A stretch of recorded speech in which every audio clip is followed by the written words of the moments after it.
at one point, like I saw the boom mic, but it's Final Wait, Destination really? minus the. Yeah, I swear, there's a shot where Dakota Johnson's talking to Mike Epps, and I see something just slightly move in the top left hand corner. All right. So the big news over the last few days has been the release of Madam Web, the Spider-Man spinoff. It's like the lady, she's blind and she's Spider-Man. I don't really know a whole lot about Madam Web, and that's probably why the movie isn't doing very well, because I don't think anybody really knows who Madam Web is unless you're really in to comic book culture. A lot of people have been taking pictures of, like I think Az took a picture of his empty theater yesterday, and apparently he's not alone. But that hasn't delayed talks of the potential sequel to this movie. Vlad, you pulled up this story here. This is there. There's hopes of them. Yeah.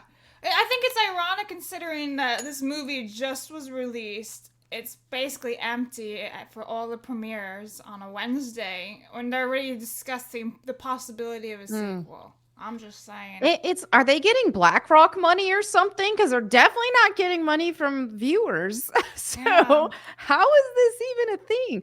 It looks like something off of a CW, a bad CW series. I wouldn't even watch it if it was playing on the TV on loop for free. Here's the problem with that. Nobody's going to see it, and it's been really, really bad. As the box office has been released, it's competing against the Bob Marley movie. Have you guys seen the trailers for the Bob Marley? I Oh, just yeah. discovered there was a Bob Marley movie coming out like the other day. I walked past the TV and I was like, oh, Bob Marley. I had no idea. Did anyone see any ads for this? In the last week, I have. And I got to be honest. I think I'd be more inclined to see the Bob Marley movie than the Madam Web movie. I The Personally. would option of not seeing either of them. Yeah, I prefer not to watch either, but if I had to watch one, yeah, it would be that. So here's the problem: is that Madam Web made $2 million, Ouch. which is pretty rough.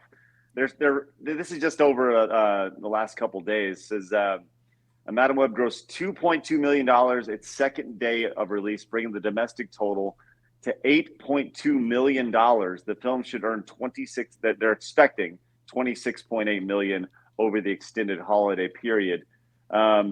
It's not looking very good for the initial release of this movie. There's like this whole article going around how Dakota Johnson has not seen the movie yet, and it's so telling of how bad it is. But here's the real truth, guys.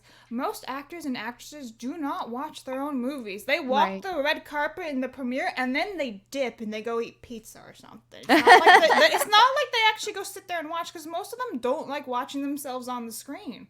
So I get that Madam Web's gonna suck and all that, but let's be realistic here and let's not try to she didn't want to see Right. it because it's shit. Like, let's be realistic here, people. I agree with that because a lot of, just even looking at the content creator space, it's like sometimes when I'm visiting my parents, hanging out with them, they want to put my videos up on the TV and I'm like, "No."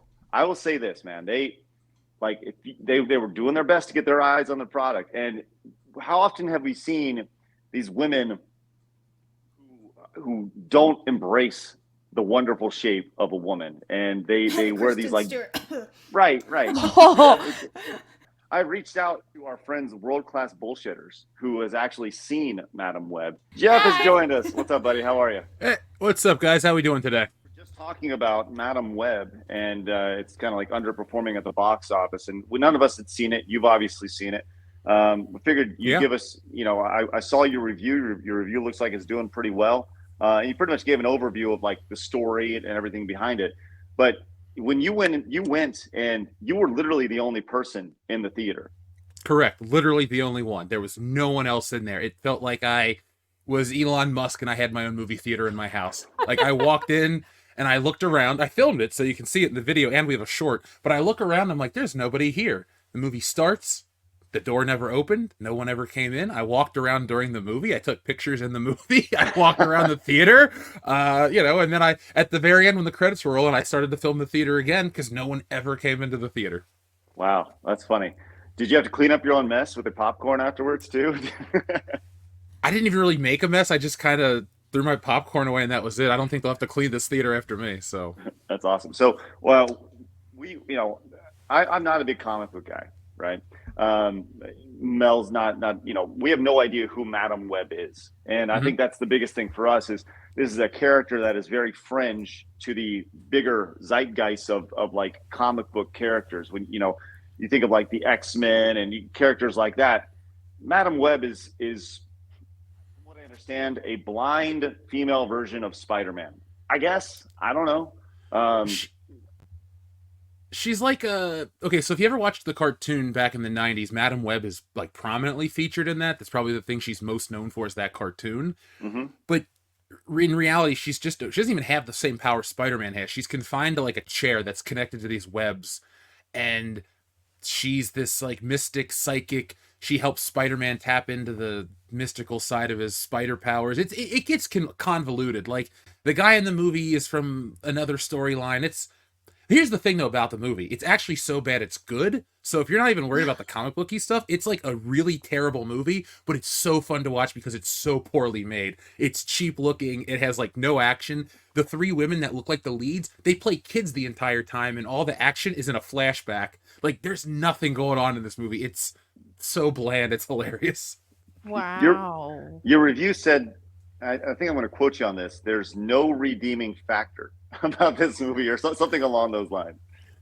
Not in a positive, honest way. Like I'm watching it like I watched The Room or something where I'm like, man, this is horrible. I could have sworn at one point, like I saw the boom mic, but it's Final Destination. Wait, really? Minus the, yeah, I swear there's a shot where Dakota Johnson's talking to Mike Epps and I see something just slightly move in the top left-hand corner and I'm like, is that the boom mic? And then it goes away and then later on in the shot when it comes back to that shot, it kind of moves up again. So either there's something in the background that like happens to go with the camera or that. That's but there was funny. something. Yeah. That's funny. Sorry, I'm getting a prop over here to help with the visualization of this boom mic over here. Just a guy. Well, did you see that clip where apparently they used a clip from Sam Raimi's Spider-Man 2? Have you seen that? You know, I'm I had gonna not pull it seen up the for clip. you right now. Here we go. All Please right. do, because that's my favorite superhero movie. I'm gonna Okay. have no volume just in case we get hit. But she's talking, and then they play this bit right there. Oh yeah, that did happen. See? It was played. It was played. What? So yeah, It was played faster. I forgot. I didn't even notice it because it like was a sped up shot, like that. Wow. Is it a callback to the movie or something, or is it just reused?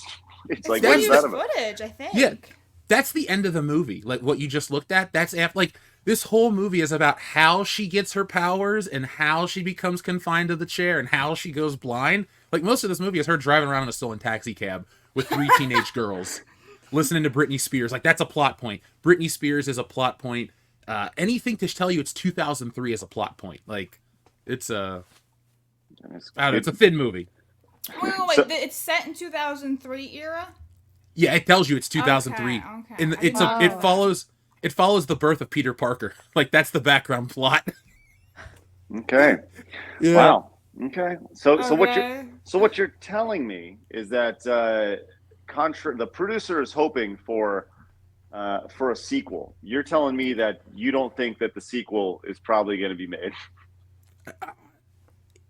There's no way you can make a sequel. I guess look, if I'm the only person that saw this movie in my area, like if you can make a movie off of my one ticket purchase, which technically I didn't even pay for because I have a Regal Pass, so it's like spread out.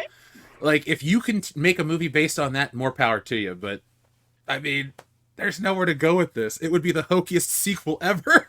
Wow. What? Just out of curiosity, when did you what time of the day did you go see it? Was this like at 2:00 on a Wednesday? Because if that's the case, I mean, I get it's like an empty theater, but I don't know. I'm just curious. Oh yeah, I saw it in the afternoon on Wednesday.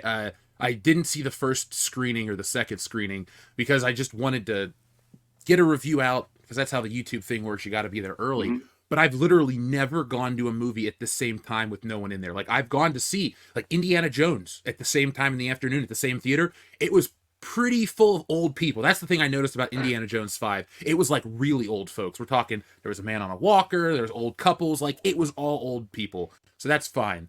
But like I was when I went and saw The Marvels, there was like 8 people at the same time in the afternoon too. So it's not like it's, that. But when I go see these movies at night too, like when I went to see what's the one? Like Guardians 3? No, not Guardians 3, Ant-Man 3. Nobody was there for that one too. And I saw that opening day in LA in Sherman Oaks. No one was there for that one. So what I did is I allowed myself to laugh way more than I would in a movie, because like I said, there's technical issues. It's kind of dumb. There are things that didn't make sense. And so without anyone in there, I just kept laughing and laughing. And I had a great time. Like, I didn't care that no one was in there with me underneath it all. It just was like bizarre that it was completely dead.